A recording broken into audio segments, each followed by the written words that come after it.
right, good morning, everyone. Good morning. All right, so we have a beautiful panel here of some amazing people who have done some deep work here in our city. We want to just introduce them. They're going to just kind of give us, their name, what they do, and I'll ask a couple of questions, as is our custom. So first, we have Michael Henderson. You just wave to the crowd. All right. Yeah. Yeah, we can give that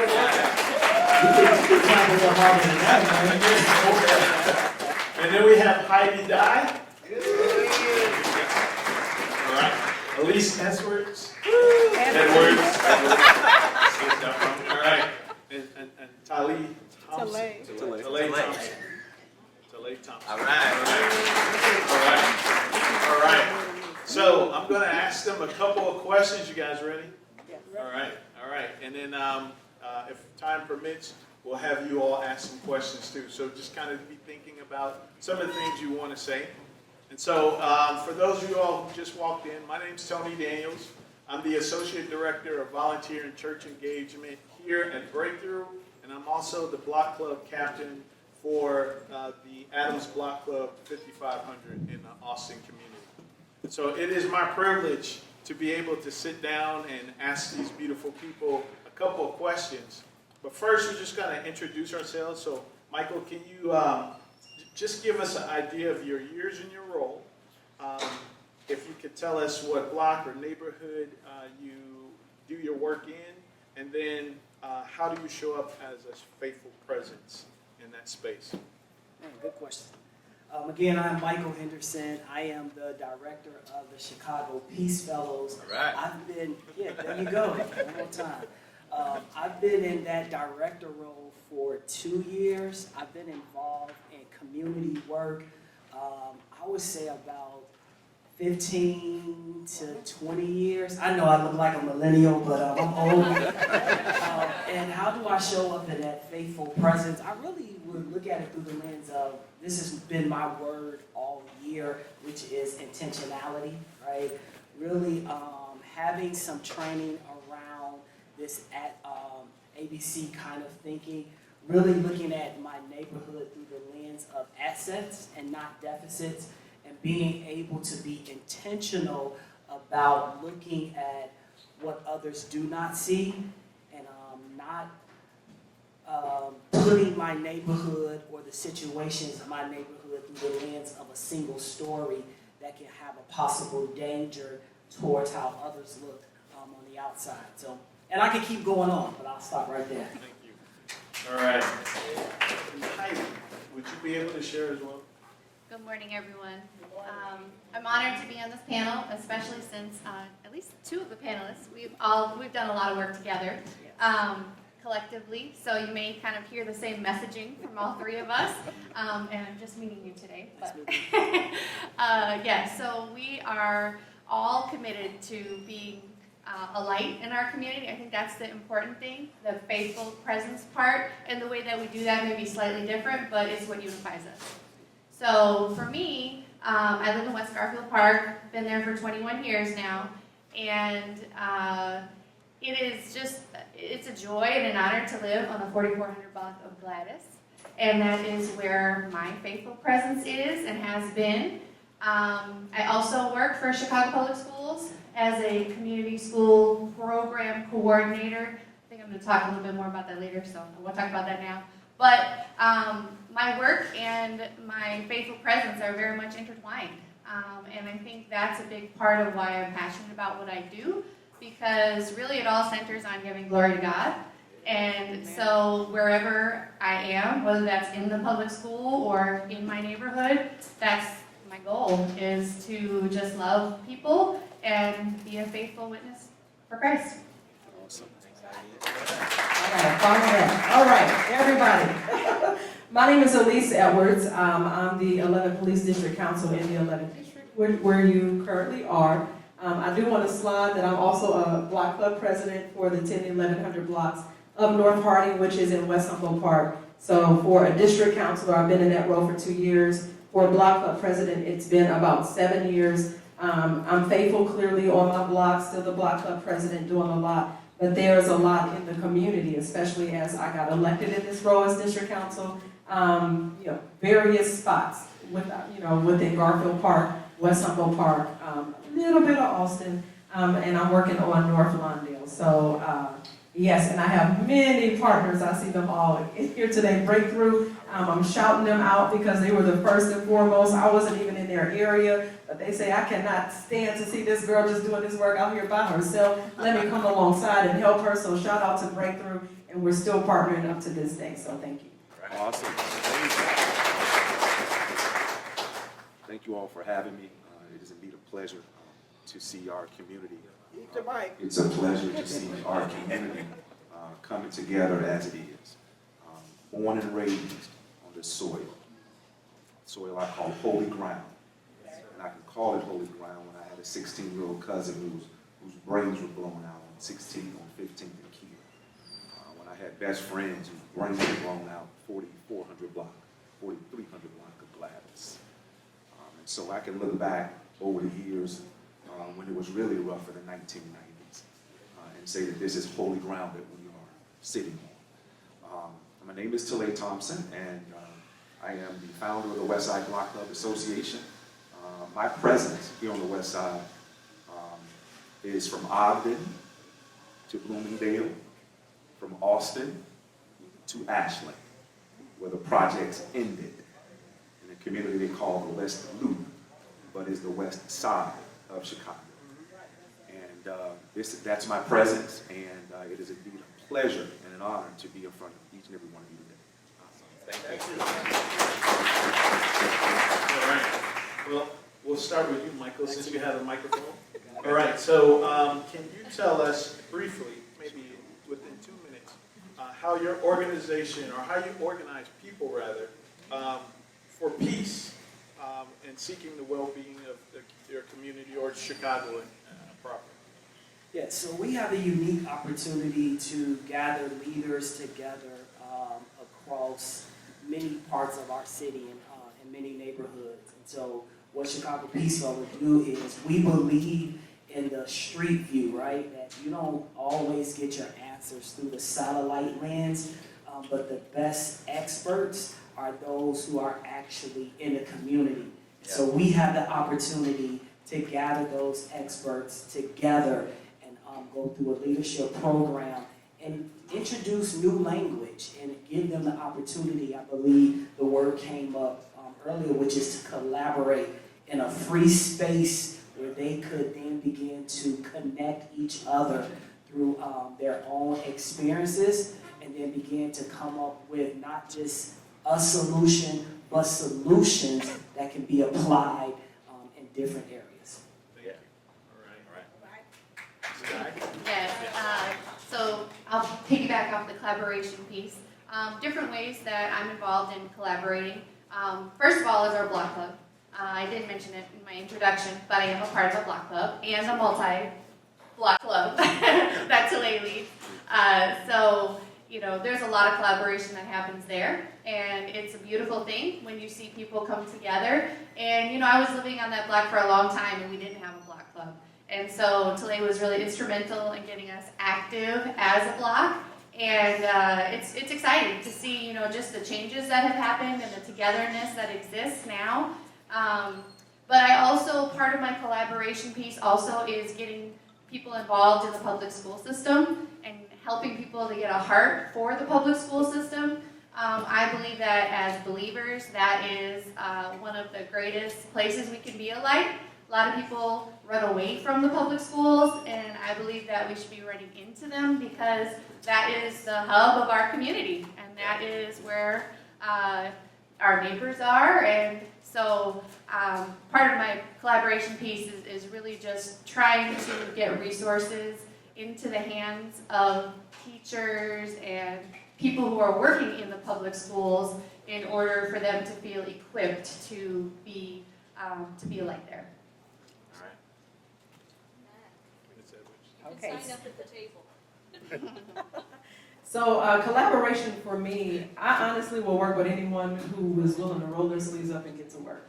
Like, that's how I do it. But, clearly in the beginning, like I said, Breakthrough, it was always IMVC, all of the violent prevention organizations, because I was dealing with something unique, which was some drug activity on my block. But I really listened to those around me, and they guided me to the right people. As a person of faith, I did my very first prayer walk by myself, 4 a.m. in the morning, just kind of like ducked out and just did it on my own. But over the years, I've gathered, from the faith, community, churches, organizations, residents, community members, all of us to come together for the same goal, and that's for us to impact our community. So, Together Chicago, I'm going to shout you out today because y'all are in the house. I can't help but to see Together Chicago. They are my next, point of reference. I will be reaching out to you all. I do see you at some of the outreaches, but, like Heidi said, legacy, I didn't say legacy, but okay. So her and her husband, we partnered together for Faithful Spots, partnered together with Breakthrough, Faithful Spots. Partnered together with, IMVC, just different violent prevention organizations, but to be honest, anybody who's going to roll up their sleeves, I'm your girl, I'm going to partner with you. Nice. As it pertains to collaboration, having the opportunity to work as the community engagement manager for both East and West Garfield Park and Mayor Lori Lightfoot's administration. I had the opportunity to collaborate with all city departments as we met once a week on Wednesdays, and everybody brought information to the table. And I would sit at the table, and the individual for streets and sanitation and the person who gets it done is sitting right there next to me, and I made sure I took full advantage of that so that I could bring that back to my community. Because in my community, on certain blocks, 4200 Adams, 4100 block Wilcox, we've got issues. We've got issues that are not just issues where individuals are selling drugs, but we've got issues where individuals are coming into our communities after rehabbing homes, grabbing their trash, taking them to our vacant lots, and dumping them. We have issues where we have companies that, individuals who own tire companies, when they're finished with their tires, their abandoned tires, they put them on the back of their trucks in the middle of the night, and they dump them in our community. The research shows that abandoned tires can cause cancer, and we have them all over our community. So I've had these people right next to me, and I saw what it is that they were doing. They were addressing issues in certain communities immediately. And what I said is, we're going to address issues on the west side of Chicago immediately. And through collaboration, we've been able to do that. All right, so this is a little opportunity for those of you all who are getting thirsty to go ahead and open up your water, because Elise, you're actually the person I'm going to talk to next. And then everybody else. Hurry up and sip it. All right, so Elise, I have a question for you. Tell us why you chose to run for elected office for the 11th District Police Council, and then how you navigate the dynamics of working alongside police, as well as working towards police accountability. So when I can say that I did not, this is not a role that I desired. Let me first start off by saying that. This was a new role as a district council, and not many people wanted to do the work of knocking on doors, right? Getting signatures. It's a lot of work to be an elected official. I also was not interested, but the threat that was over my head from the community members is, if you don't step up and do this, the FOP are going to put their people on, and there's going to be no accountability. And so probably around after the 8th time of them asking me, I went ahead and said, okay, I rolled my sleeves up, and I was out there in the community, and people, helped me with that. Some of the people are in the room today. I'm going to shout out Miss Alfreda. But anyway, so that's how I became a district councilor. But they were right. I was already in this space. Public safety was something I was already doing with my block club. I was already, to a certain degree, very concerned about police accountability. So being in the role and making sure that I have a great relationship with CPD, as well as still holding that hat of accountability, it was rough in the beginning. Not just for me, but for all the district councilors. You have a commander who had been there for, years. And then, there's this new role. They're coming up saying accountability, and they're like, y'all, sit down somewhere. It wasn't very comfortable. But because over half of the district counselors had a problem getting a good relationship with their commander, we created a general order. So it wasn't just us, it was our commissioners alongside CPD that wrote something that said, hey, let's show you how you all should be interacting with one another. That, coupled with the fact that we have the bomb diggity commander right now in the 11th district, I love that. Right off the bat, him coming in, knowing what a district counselor is, he called me right up front and said, hey, I want to work with all of you as district counselors. So it's going a lot better now. Things are going very well. So, yeah, not so good in the beginning, great in the end. Nice. Thank you, Elise. All right, so Michael will be the next. All right, thanks. So Michael, got a question for you here. Can you just tell us why the Chicago Peace Fellows focus on grassroots organizations and specifically leaders within grassroots organizations? Yeah, I kind of said it earlier. We just believe that grassroots leaders are the great experts, right? You don't need a satellite view telling you on the street view what you need. So we believe that our greatest investment is to invest in those who have the lived experience. That's right there in the community, doing the work. They are not just attracted to it, they are attached to it. And so we believe that our investment should go there. And can you give us some examples of different types of grassroots leaders that you've selected? Yeah, so our leadership group is made up of some great leaders. I'll just shout out a couple of them right now. We got Tony Daniels, who's a block club, right? We have the great Nate over there, right? We have Damien, right? We got a current person, Tyler, back there. And I myself, as you know, old commercials say, I'm just not the president. I was a hair club member. I went through the leadership program in 2020 with Damien as well. And so we're intentional about our selection, about people who are not just talking it, but are really walking it. They got scars and rejection to prove that they are in the trenches of it all. Yeah. Thanks for the shout out. What I was asking more specifically is like the block club captains, farmers, like kind of give us. Man, you look like you know the answer. We do. We got block club leaders. We have farmers. We had CEFOs, right? We have people who. I myself, I was a street outreach worker and a counselor and a case manager. We have individuals, doctors, yeah. We got doctors that have been a part of the network. Okay, thank you. Thank you. Yes. All right. Next up is Heidi. And so Heidi, the question for you is, why should individuals and churches get involved in their local schools? Well, as I mentioned earlier, schools are the hub of the community. It is the lifeblood of the community, honestly. And, you know, if the concerns of the community are about the future for the community, then what better place to address that directly than where the community is, which is in the schools. Yeah. And, you know, some of these schools, well, all of the schools that I work with, and I work with, right now I have a dozen schools, and 8 of them are right here, East and West Garfield. And the thing is that they're generational wealth within the schools, and there are generations of people who have attended that same school.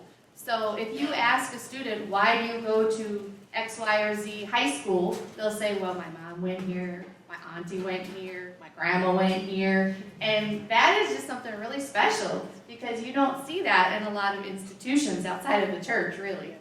And so, you know, it is a place where there's a lot of opportunity for leadership. It's a place where there's a lot of opportunity for mentoring. I've been really blessed to be able to not just work in these schools, but to get to know students in these schools and outside of the school as well. So for me, personally, it's a place to meet students, to connect with students, but that's just a starting place. The real work happens outside of the school. And for us, that's meant doing a lot of mentorship amongst students. Starting from really young ages, that's mostly our neighbors and the people that we see every day, to high schoolers that we meet in a school setting and then invite them over for dinner. And then once they're in our home, then dinner turns into Bible study. And then Bible study turns into come to church with us. And then that comes into, if you can, we've had one young man who lives with us now. He worked with us last summer, got saved last summer, made a profession of faith, came to church with us, got baptized, and is now a leader in our program. Nice.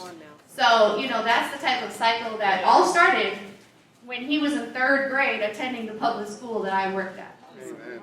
So, full circle is you meet people in the public school, but you connect with them outside of the school.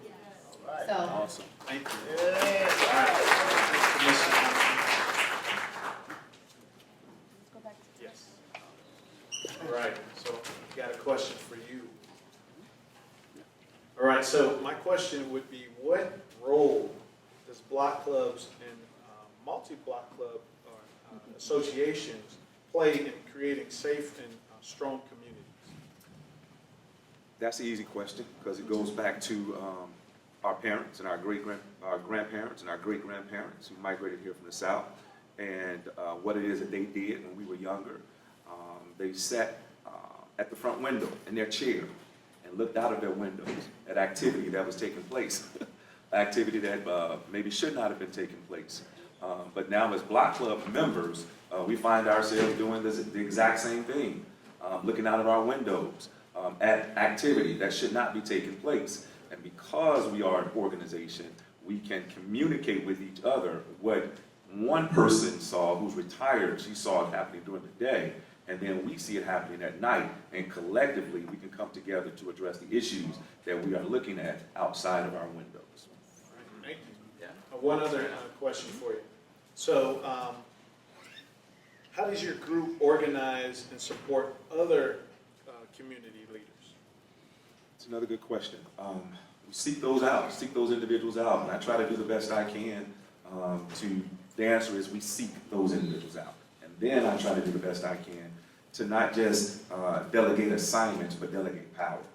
To give individuals the opportunity to make choices and decisions for themselves to make sure that the 4,500 block of Polk is moving in the way that it should move, or Fifth Avenue and right off of Costner is moving in the way that it should move. So we've been intentional with identifying individuals on each street from Fifth Avenue to Monroe, and designated those individuals as individuals who take care and take a look at the entire street, for instance, on Fifth Avenue from Independence to Cicero. So they go up and down that street, those 8 blocks, take a look at the things that need to be taken care of. Is there fly dumping that's going on? Are there abandoned tires that are there? Is there graffiti that is going on as all of a sudden graffiti is spiking in our community? Are there lights that are out? And they take a look at that on that 8-block corridor on Fifth Avenue and bring it to me, and then I take it to the city and we address it. Wow, that's amazing. That's awesome. I feel like clapping it up. Yeah, come on. Clap it Come on. Okay, so I've got a little time left. I've got questions just pretty much for everybody here. What can be accomplished by community members, and who are, so let me rephrase this. Do you have some examples of community members who have been instrumental into the work that you're doing? I'm sorry. Yes, individuals who are working for the organizations that are actually having their feet on the ground, INVC, Breakthrough, but more importantly, the individuals who are working for those community violence interrupters. That's the term I'm looking for. Those specific individuals who were and still are leaders in our communities, and just reaching out to them to assist us with issues that we have on each block, and then not just on each block, but in certain communities to help us to address the issues violence issues that we have in our communities. Can you repeat the question just so Sure. I make sure that? Just give some examples of individuals who've been instrumental in the work that you're doing. Okay, so I would echo what he's saying, the violent prevention organizations. But you know what, on my block club, listen, Miss Washington, you know, we call her the mother of the block. I have retired all of my seniors. And when we do block club cleanups, you know, they've done it forever. Let us take that role, hold a bag, or point and tell us what to do. Ms. Washington said, oh, amen.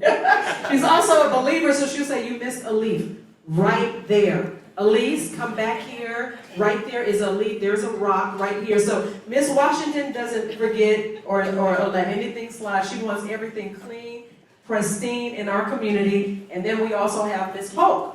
Ms. Polk knows everything on the block. They've lived there for 30, 40 years. So they can tell me, that's Pookie doing that. Listen, they'll call me. They won't say anything in the meeting, but they'll call me afterwards and make sure I get an earful. And I cannot do anything without them. They are the eyes and the ears of the community. I used to live by my window, but now they got it.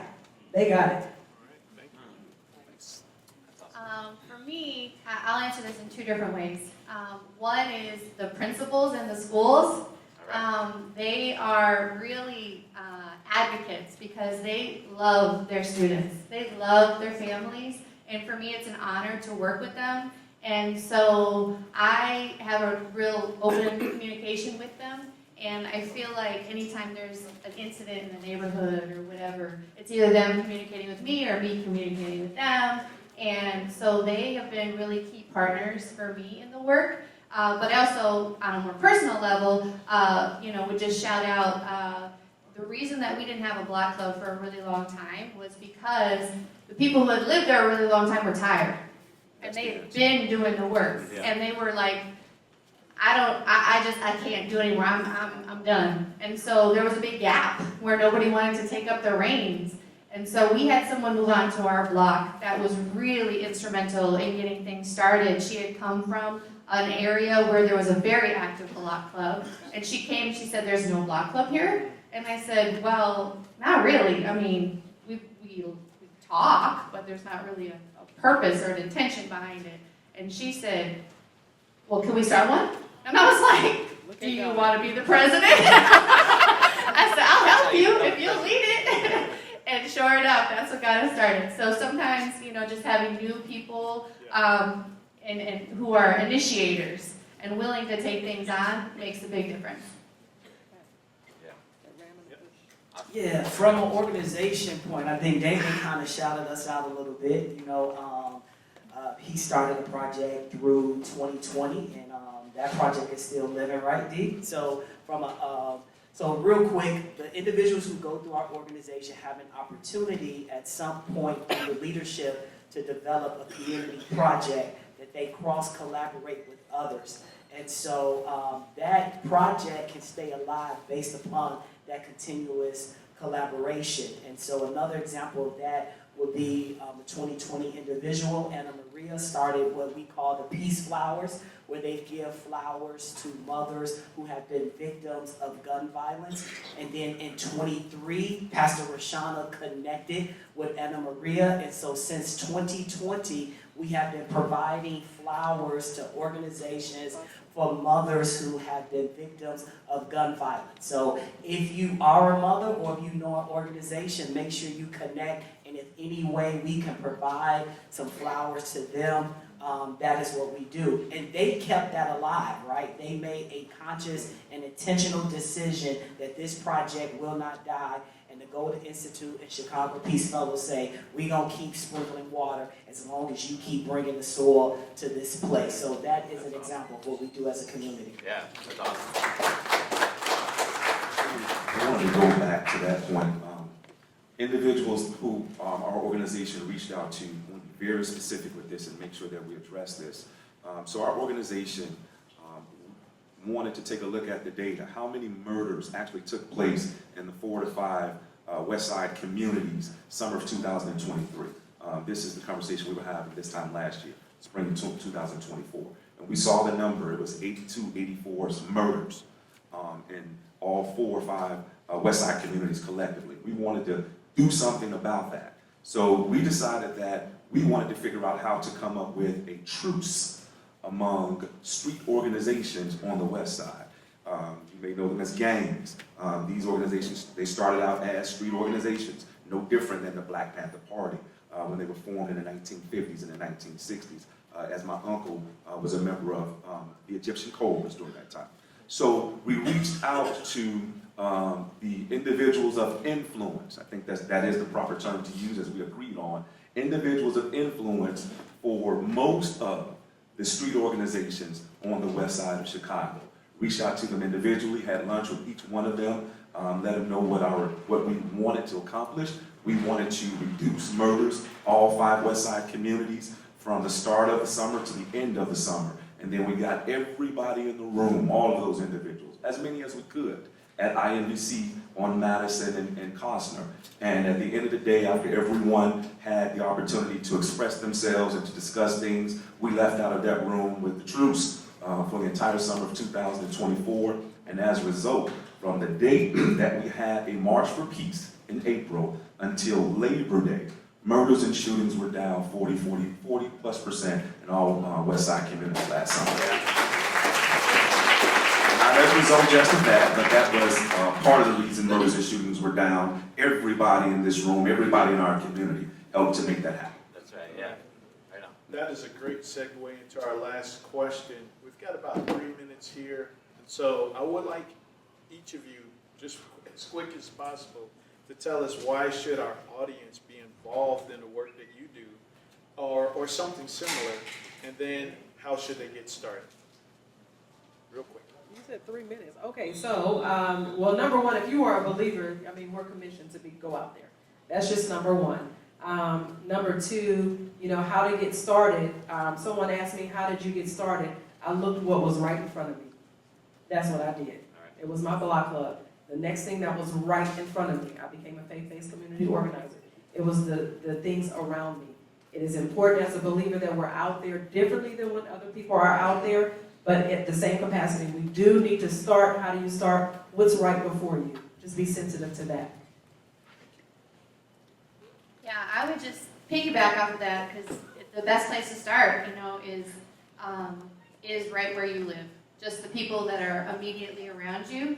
But sometimes God gives you a bigger platform, as Elise was saying. But it's all about faithful presence where you are, and then allowing God to expand that. So in addition to what Elise shared, just being prayerful about the next steps that God would have you take, and also I would just say not being afraid, because I think that's a big barrier for a lot of people is fear. And God didn't give us a spirit of fear, and so just making sure that you are operating in a spirit of Christ-likeness and asking God for next steps. Yeah, so I would tell an individual to let their why drive their how. Like, why are you doing it? And then let that drive how you do it. And then don't be afraid to compliment over compete. You know what I mean? So just really understanding that I show up just by complimenting, and I don't have to compete with the next person. And when I get my why, I'll understand my how, and it'll drive me to do it in the best way that I can do it. And nothing is too small, right? Like, nothing is too small, and to really make that the intentionality of it all. That's good. Why should people, individuals in this room and individuals who are moving into our community, get involved in the work? You should get involved because of my 96-year-old grandmother, who is at home right now at 4015 West Van Buren, on Van Buren and Pulaski Road. Someone who migrated from a community that is being highlighted in the #1 movie in all of America, Sinners, a small town called Clarksdale, Mississippi, but very specifically a place around Clarksdale, Mississippi called the Stovall Plantation.